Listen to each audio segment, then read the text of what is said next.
eu trouxe mais a questão da nossa vivência, né, com a telemedicina através da Lila, né, que eu acho que vai colocar em prática um pouco do que o Carlos trouxe ainda há pouco. Pode passar. Aqui eu trouxe o conceito, né, da telemedicina, segundo a Organização Mundial de Saúde, que ela é a entrega, né, desses serviços onde a distância é um fator crítico, né, por profissionais de saúde usando essa tecnologia. E a gente tem o prazer de estar usando a Lila para fazer isso. Pode passar. Bom, a telemedicina ela pode ser feita de diversas formas. Antes a gente já fazia um pouco disso, né? Pelo telefone, pelo WhatsApp. O Bruno sabe disso, tem sido nossos questionamentos e a nossa vivência, ela era desse jeito. Mas a Lila ela veio somar com a gente. Apesar dela limitar a gente a troca de mensagens, mas a gente pode mandar as fotos, e a gente consegue ter uma maior segurança, na verdade, através desse aplicativo. Pode passar. Bom, eu acho que o primordial que a Lila trouxe para a gente foi a segurança, né? Porque eu achava, sempre achei de uma forma muito inespecífica a gente atender o paciente pelo WhatsApp, atender o paciente de uma forma tão corriqueira. Isso me deixava muito desconfortável. Apesar de que a gente fazia o que a gente podia, mas aí a Lila veio trazendo para a gente essa segurança que a gente precisa ter na telemedicina. A gente precisa ter um meio que a consulta seja de forma confidencial, que os dados fiquem resguardados, que a gente consiga, né, atuar de forma que a gente passe essa segurança para o nosso paciente. Eu acho que isso nós conseguimos, né? E aí a plataforma ela veio disponibilizar para a gente o envio de exames, e aí a gente fica aqui, né, sempre querendo um pouco mais da Lila, e a gente já queria passar para essa questão do receituário, dos laudos, esses já são as nossas ansiedades futuras. Pode passar. Bom, a gente tem esses... Eu consegui, assim, observar esses tipos da telemedicina, a teleconsulta, a teleassistência, a teleeducação, a emissão desses laudos. Aqui foi o nosso maior ganho, foi na teleassistência. A gente consegue dar continuidade dos nossos atendimentos, porque o Filiola é um hospital oncológico, onde o nosso paciente, ele é um paciente de cuidados paliativos, a gente é da clínica de cuidados paliativos e restritamente a gente atende pacientes oncológicos. E o que acontecia com a gente? A gente atendia o paciente no ambulatório, ou a gente atendia o paciente na internação, e a gente não tinha essa continuidade de uma forma mais próxima. Foi isso que a Lila trouxe para a gente. Ela trouxe essa proximidade, e aí ela encurtou as nossas distâncias, porque no nosso estado a gente tem muita dificuldade dessa assistência fora da capital. A gente, até mesmo na capital, a gente tem essa dificuldade. Então, o que a Lila trouxe para a gente? A gente poder dar continuidade de forma próxima, de forma rápida, de forma ágil, para que esse paciente não se sentisse desassistido. Pode passar. Pode passar? Né? E aí a gente viu quais foram as vantagens que a gente trouxe. Né?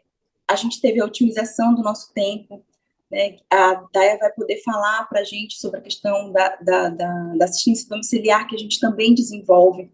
O aumento da capacidade desses serviços com acesso ampliado à assistência médica.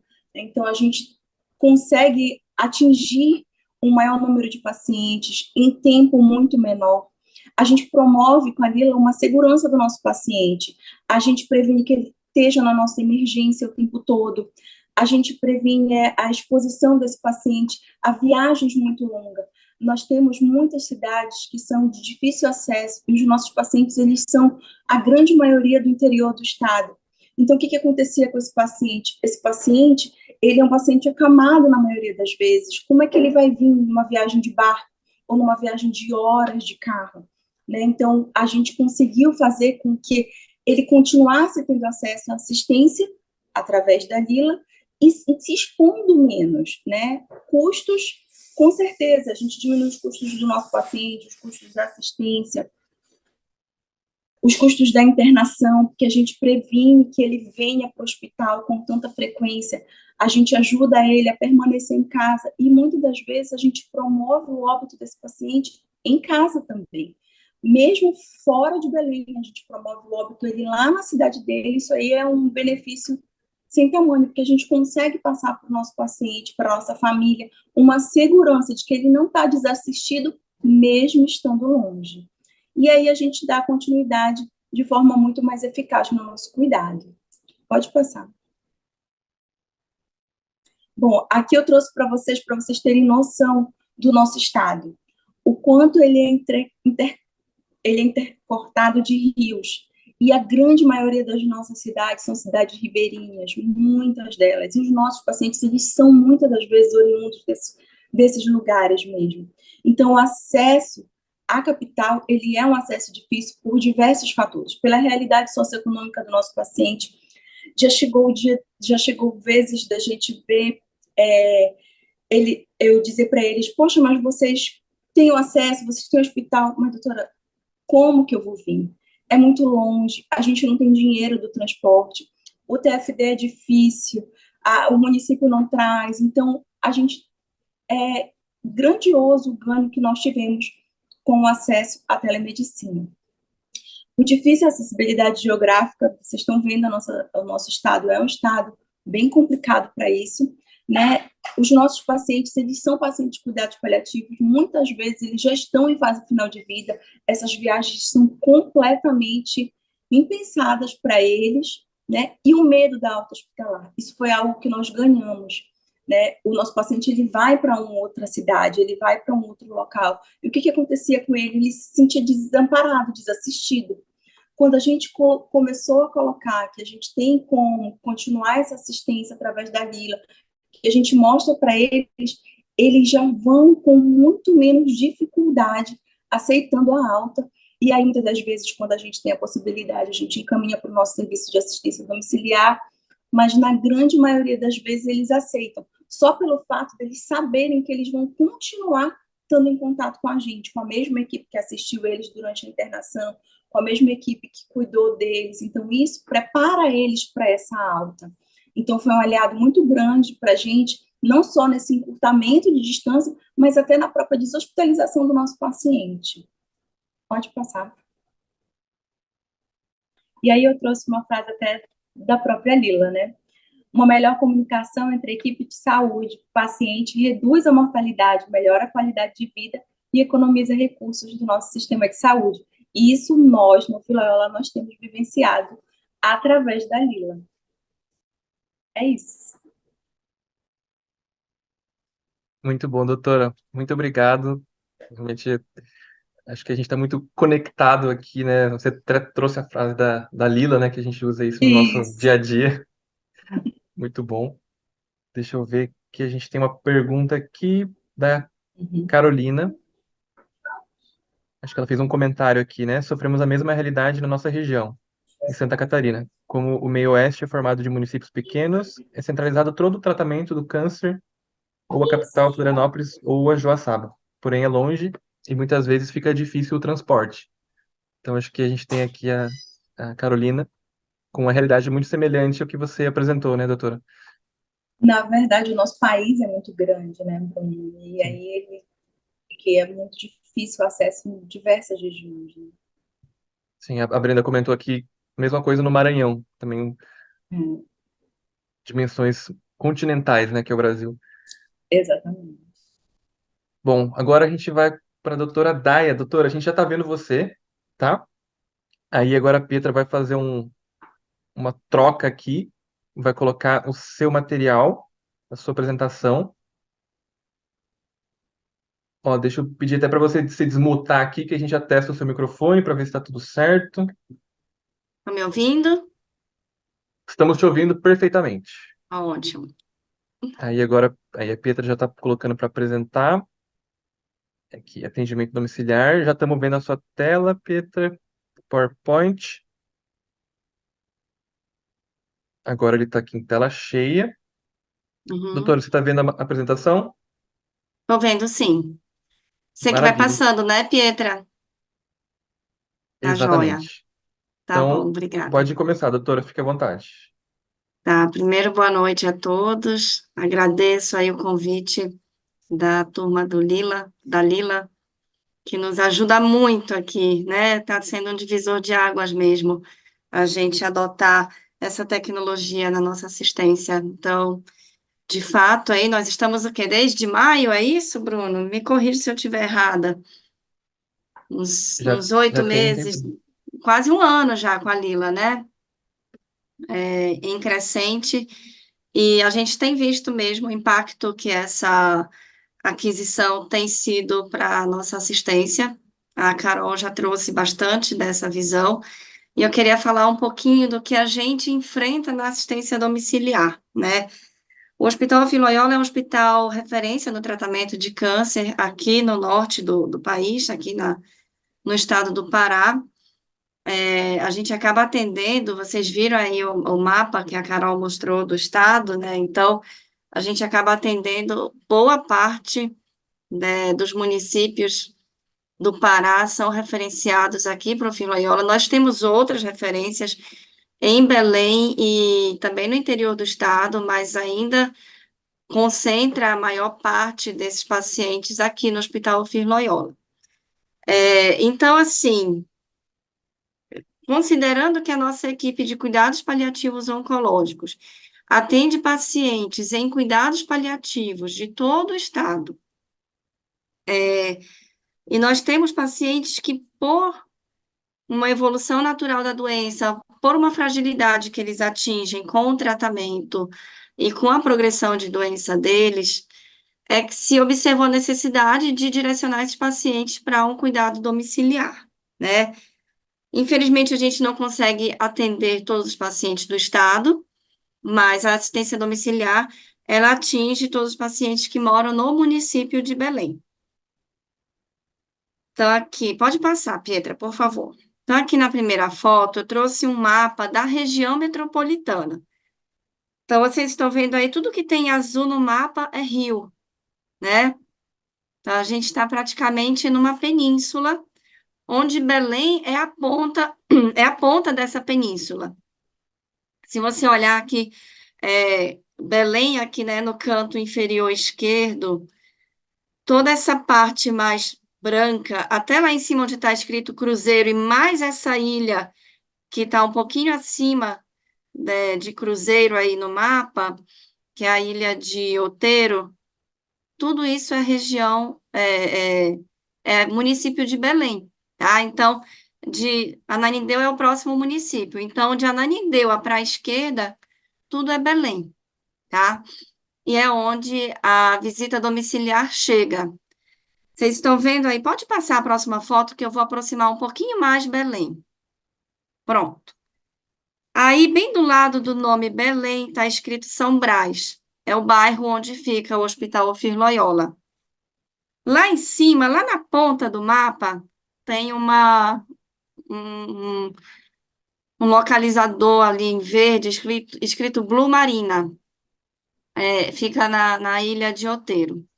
Então, é muito distante. Nós temos pacientes da visita domiciliar que moram nesse lugar.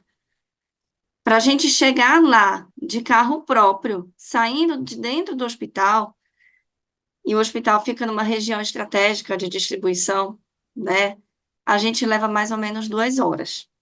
Se contar com trânsito, a gente leva um pouquinho mais, tá? Então, assim, eu digo isso só para vocês terem uma noção, né, da dimensão do que a gente está tentando atingir, que a gente está conseguindo atingir com a visita domiciliar.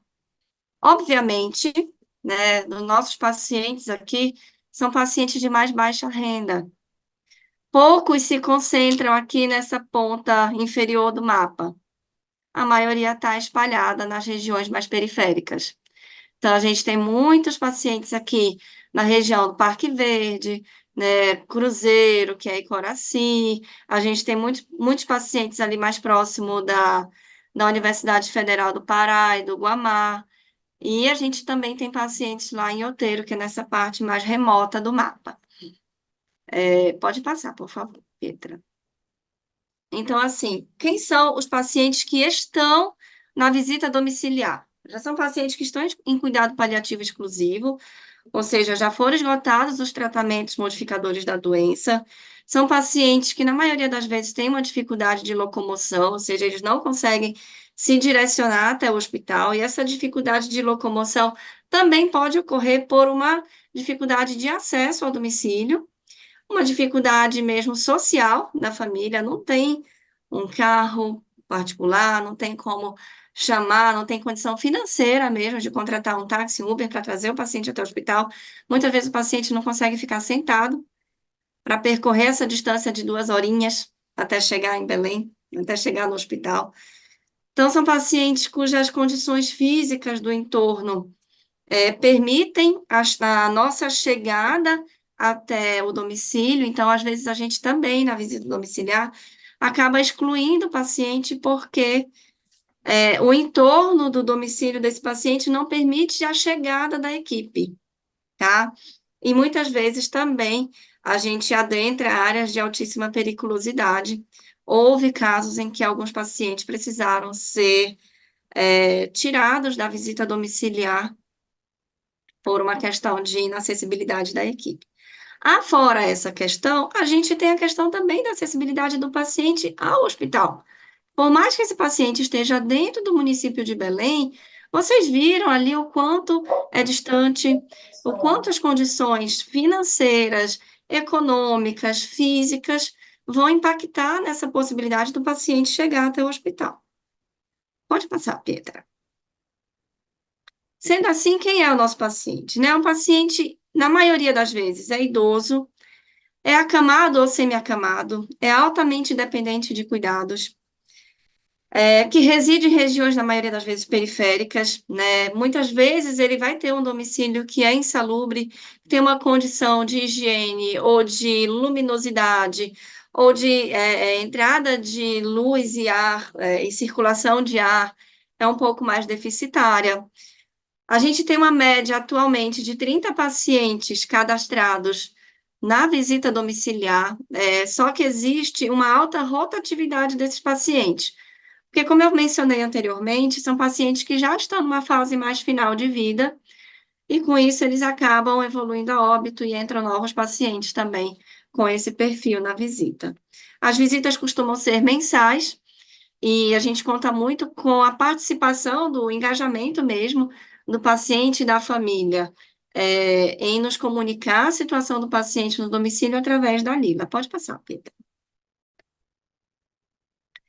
Então, assim, ó, como eu falei para vocês, né, a gente, dentro da nossa bolha aqui de privilégios, a gente saindo com saúde, sem dor, sem náusea, sem falta de ar, sem precisar estar conectada a um oxigênio, a gente consegue andar, a gente consegue sentar, ficar dentro de um carro, a gente sai e encontra esse tipo de dificuldade. Agora, você imagina um paciente para sair dessa condição e chegar até o hospital. Muitas vezes para uma situação em que a gente poderia tirar essa dúvida, em que a gente poderia fazer uma orientação, né? Então, com isso é foto real, tá? Aqui é a nossa equipe, né? Uma equipe mais antiga, que já se renovou alguns componentes, mas é a nossa equipe em um dos nossos dias de visita, e a gente realmente quis registrar esse momento, que muitas vezes a gente não tem ideia do que a gente enfrenta e do que os nossos pacientes enfrentam quando a gente fala para eles, não, saia da sua casa e venha até o hospital, né? Pode passar o próximo. Ó, vê lá. Né? Muitas vezes, é essa condição da rua que a gente encontra. Como é que eu vou colocar uma pessoa acamada que está morrendo de dor para entrar num carro que muitas vezes o motorista do Uber não vai entrar nessa rua, vai ficar parado lá na esquina, a 2, 3 quadras esperando, sabe? Então é muito difícil. Pode passar, Petra. Esse é o perfil do nosso paciente, né? É um paciente idoso que está ali, muitas vezes tem uma dificuldade de locomoção. Essa foi a melhor foto que eu encontrei, mas nós temos pacientes em condições um pouco mais precárias de saúde, tá? É, essa paciente dá para perceber que é uma paciente idosa, já com a massa muscular muito reduzida, é cadeirante, então esse era o ambiente onde ela ficava todos os dias. E com a possibilidade desses nossos pacientes, com esse perfil e com aquela estrutura que nós vimos de moradia e acesso, com a possibilidade desse paciente não precisar se deslocar com frequência até o hospital para resolver questões que nós poderíamos resolver sem que ele se deslocasse, a gente tem a certeza do ganho, né, que a plataforma de comunicação está nos trazendo. Pode passar, Petra. Então, todos os pacientes que estão na visita domiciliar são cadastrados na Lila. Geralmente sou eu que faço as visitas no domicílio, então eu já faço o cadastro do paciente lá mesmo. E aí ele recebe pelo SMS, ele recebe ali a mensagem para baixar, eu já vou ajudando ali o acompanhante a baixar o aplicativo, já faço o primeiro acesso para ele já ficar, já ter o primeiro acesso ali, ok, na plataforma, e já vou mostrando para ele como é que funciona. Aí a gente já tira a foto do paciente, já vai deixando tudo bem alinhado com a família, para que eles entendam que aquilo é um recurso que está na mão deles. Então, os pacientes, eles são incentivados, os familiares são incentivados a entrar em contato e estar sempre presente na plataforma. Então, a gente orienta assim, vai lá, toda semana diz como ele está, manda lá um okzinho se tiver tudo bem, mas não some da plataforma. Qualquer dúvida que surja, qualquer intercorrência, se você tiver pedido de alguma coisa, de algum lado, de alguma receita, de alguma situação nova, avisa a gente pela plataforma que a gente vai poder ter essa comunicação. Com isso, a família tem conseguido reduzir o tempo entre a solicitação e a resolução, né? Então, em vez daquele paciente esperar a nossa próxima visita, ou esperar um próximo momento de encontro da equipe, ele consegue muitas vezes ter a sua dúvida sanada ali mesmo. É um canal de comunicação direta, né, com a médica da equipe, então quem está direto na lila com esses pacientes é a Carol, e isso facilitou muito para eles, porque eles têm muito mais segurança de estar tendo suas demandas ouvidas, né, e sendo atendidas de fato, trazendo maior segurança ao paciente cuidador, isso a Carol já mencionou muito bem na palestra que ela deu, e muito menos desgaste ao paciente com deslocamentos até a unidade de saúde. Esse é um ganho que ninguém vai conseguir superar, assim, de forma alguma a gente conseguiria superar esse ganho. Pode passar. Temos desafios, né? Ainda temos objetivos a atingir. Meu maior desafio, possibilitar a prescrição eletrônica, possibilitar que nesse paciente seja atendido de forma online até no ambulatório, por exemplo, conseguir uma emissão de laudos. Atualmente a gente só faz a emissão presencial de laudo para os nossos pacientes. É, sempre é um desafio incrementar o engajamento dos familiares. Muitas vezes o familiar que está na casa com o paciente que a gente vai visitar, eu quero fazer esse trabalho de mostrar o funcionamento da Lila. O familiar, não, esse não é o meu celular, eu não sou muito boa com tecnologia, vou esperar meu neto chegar, e assim as coisas vão dificultando, né? Acho que era isso que eu tinha a comentar. Pode passar, Pietra, se eu não me engano, é o último slide. É isso mesmo, né? É Perfeito, isso, doutora. gente. Muito obrigado, doutora Daia. Acho que a Imagina. sua fala aqui agregou muito, né? Acho que convergiu, né, com o que o Carlos trouxe, com a doutora Ana também.